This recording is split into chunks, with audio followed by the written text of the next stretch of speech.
It was a quiet Sunday evening for many Nigerians, but for the country's Minister of Defense, General Christopher Musa, retired, the calm was a stark contrast to the storm he had just described. Sitting across from his interviewer on Channels Television's Sunday Politics, his posture that of a seasoned soldier, he delivered a line that would send a quiet ripple across the nation. I was also a target.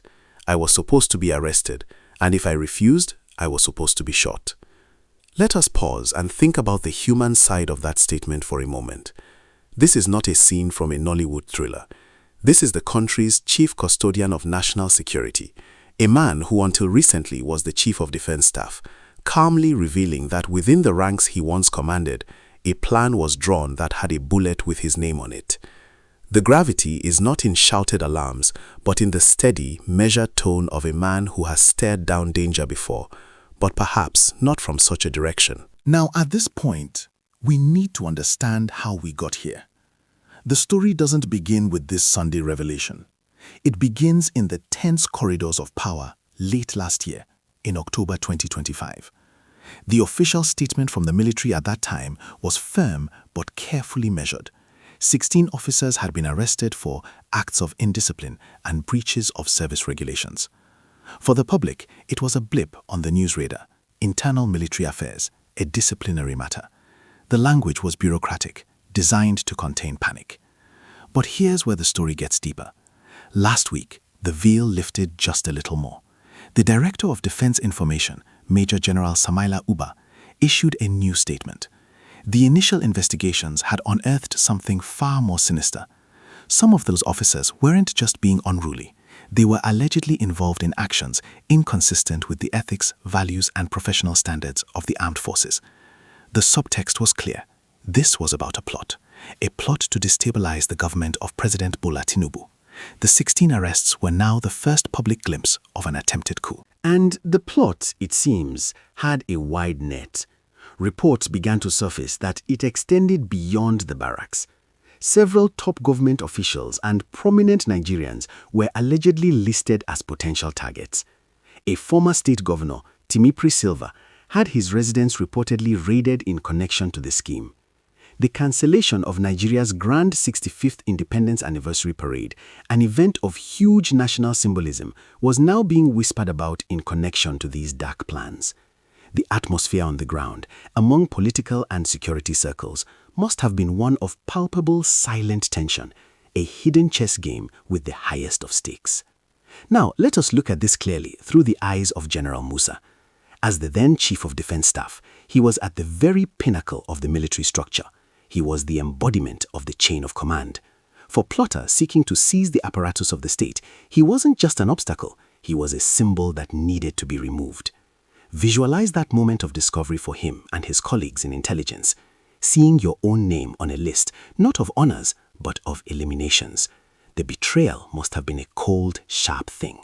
The plan, as he relayed it, was chillingly straightforward. Arrest him, and if he resisted, use lethal force.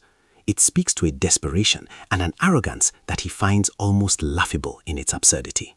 I think these were a bunch of unserious individuals, he said, his voice laced with a soldier's disdain for poor planning. When you look at the caliber of persons involved, I don't know what made them think they could take on the armed forces.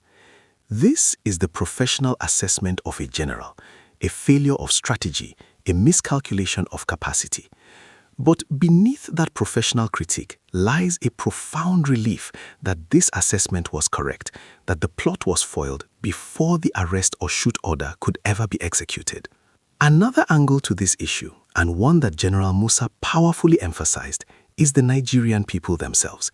He argued that any attempt to subvert democracy would have been met not just by the military, but by a populace with a long, painful memory. Even Nigerians would have fought them, he stated. Nigerians have struggled against military rule for a long time, and Mr. President himself was part of that struggle. This is a crucial part of the narrative. It shifts the focus from a purely military or political event to a national one.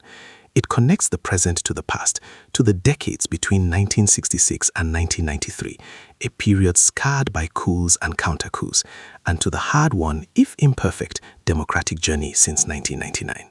So, how did security respond? The response was, in fact, the reason we are hearing about this plot in a television studio and not living its aftermath. The system, however leaky or stressed it may be in other security domains, worked this time. The internal mechanisms of military intelligence, the loyalty of the vast majority of the rank and file, and the stability of the constitutional chain of command held firm. The 16 officers were identified, isolated, and arrested. Investigations deepened, the wider net was cast, the plot was strangled in its cradle. The response was silent, internal, and ultimately effective, a victory that won't have a parade but deserves a quiet national sigh of relief. What about community reactions? Since the general's interview, the reaction has been a complex mix. Among the political class, there is a visible closing of ranks, a public show of support for the democracy they all operate within. For the man on the street, the reaction is layered. There is concern, of course. A coup plot is a frightening thing. But for many, there is also a weary cynicism. Some wonder aloud if this is political maneuvering. Others express a deeper anxiety about the state of the nation that could make even a few officers entertain such a treasonous idea. On social media, the conversation is fractious, divided among those praising the military's loyalty, those questioning the narrative, and those using it to highlight the country's economic and security challenges. The atmosphere is not one of panic, but of sober reflection and vigorous debate. Let's pause again and think about the emotional reflection this event demands. For the families of those 16 officers, there is shame, confusion, and fear. For the families of the targeted officials, there is a delayed shock, the terrifying what could have been. For officers who remain loyal, there is a stain of betrayal to wash from their uniform's honor. And for the nation, it is a reminder of a ghost we thought was long buried. The emotions range from anger at the plotters to gratitude for the failure and an underlying current of anxiety about the pressures testing our national fabric. Now, from this point, we need to understand the bigger lesson for public safety and national security. This incident is a stark spotlight on the health of our institutions. It shows that while our democracy has endured for 24 years, the temptations of authoritarian shortcuts still whisper in dark corners. It underscores the eternal need for vigilance, not just from security agencies, but from citizens. The community in this case is the entire nation. The plot was not foiled by a tip-off from a civilian, but the principle remains. National security is a shared responsibility.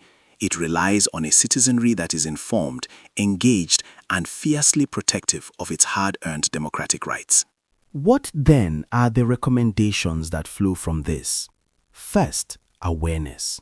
We must be aware that the foundations of our society need constant tending. Democracy is not a machine that runs on autopilot. It requires the fuel of an active, watchful citizenry. Second, caution. Caution in how we discuss our national challenges.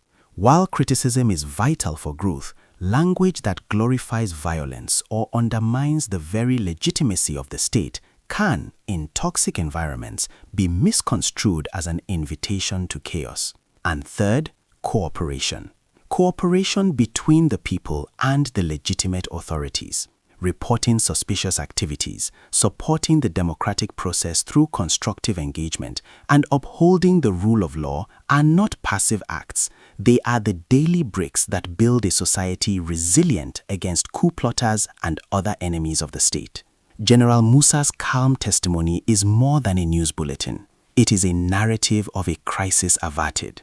It is a story of a system that under immense pressure held, but it is also a cautionary tale.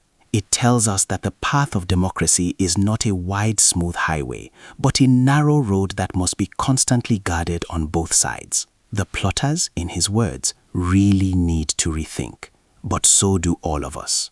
We must rethink our commitment to that road, our role in its maintenance, and our collective resolve to never again let anyone believe they can just wake up and decide to drag Nigeria backwards into the shadows of its past. The gist is told. The general was a target. He is safe. The plot failed. But the story's true ending is not yet written. It will be written by every Nigerian in their choices, their voices, and their unwavering commitment to a Nigeria governed not by the bullet, but by the ballot. What do you think? Does this event make you more confident in our institutions or more concerned about the underlying fractures it might reveal? How can ordinary citizens genuinely contribute to the kind of stability that makes coup plots unthinkable?